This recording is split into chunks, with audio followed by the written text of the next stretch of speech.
So welcome to the world of color correction. Color correction is one of those services in salon that can put the fear into us because it's the fear of the unknown. We don't know what's happening. We've got no idea what the client's hair looks like. All they do is they book in for a color correction and we've got to address it on the day. And sometimes that not knowing puts us into that fear field. And what I want to do and share with you today is a really simple solution in terms of addressing every single color correction that walks in the salon. The first thing we're going to do is identify the 4 key areas that we have with regards to the world of color correction. On our beautiful model here, Kate, it's pretty obvious that we can see what those 4 areas are. By simply taking those 4 areas and breaking them down and going into something that is too light, too dark, too warm, or too cool, gives us the ability to literally go in and address every single one of those quadrants in a specific manner to achieve a specific result. The great thing is at O&M, we have a very specific formula to address every single one of those scenarios. When we have a look at the world of color correction, those 4 scenarios that we just spoke about, being too light, too dark, too warm, or too cool, we hopefully never get a client like Kate walking into the salon that has 4 different quadrants in her hair that are too light, too dark, too warm, or too cool. But we may very well get Kate's scenario happening on roots, mids, and ends. And the great thing is what we will be doing today is addressing every one of those in the quadrants. And in salon, all we would do is address that on the roots, the mids, and the ends to achieve a uniform result. When we have a look at this, it is a really simple solution. If the hair is too light, and you'll see our reference picture where the hair is way too light, your client wants to get a little bit of depth. It is super important in the world of where you're dealing with someone's hair that is too light that we always need to remember we have to go in and fill. Remember in the session that we did where we were lifting and exposing underlying pigments, the lighter we go, the more exposure we have in underlying pigment. When you are too light and you want to take it down, you need to replace that underlying pigment. Where the hair is too dark and it's too saturated, it may still be a beautiful color, but it has just got too much depth in it. There we need to go in and we need to remove some of the color. When it comes to the world of removal, at O&M we have 2 options for you. The first option is a gentle cleanse and the second option is a full strength cleanse, and we'll go through those a little deeper.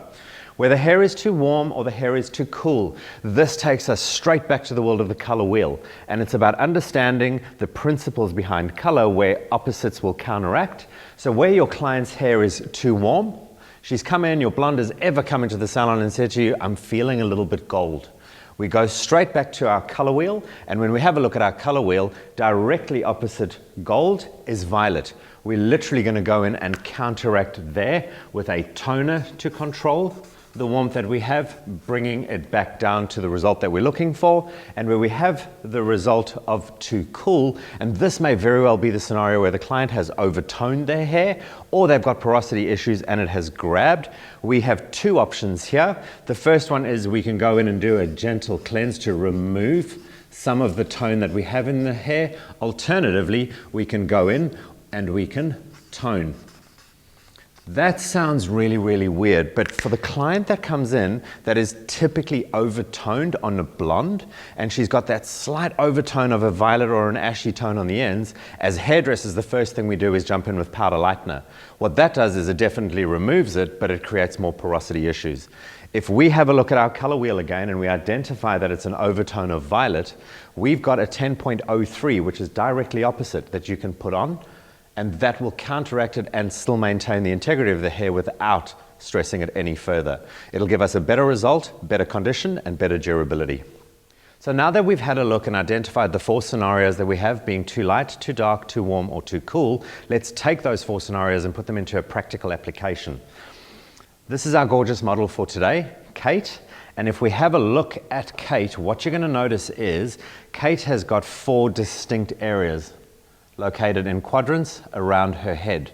You'll notice the front area, for the purpose of this, is going to be too light. We've got a quadrant in the back that is too dark. We've got one in the front as well that is too warm. And then here is a doozy. This one is definitely too cool, but what you'll notice is it also has gray hair in it. So a lot of times in the world of color correction, gray hair for us does become a concern. And by doing a correct consultation and identifying the different areas that we have to work with will enable us not only to warm that up, but achieve gray coverage as well. The quickest, easiest way of addressing the world of gray coverage in the world of O&M is to ensure that we always use a 0.0, which is our natural. They are a blue to violet reflect, and they will give us a beautiful coverage, 100% coverage right up to level 9, and in terms of formulation, percentage gray equals percentage base. So in this scenario, we have Kate sitting at probably 75% gray. We'll ensure that we have at least 3/4 of natural in our formulation and 1/4 reflect in terms of the desired result that we're going to have to achieve.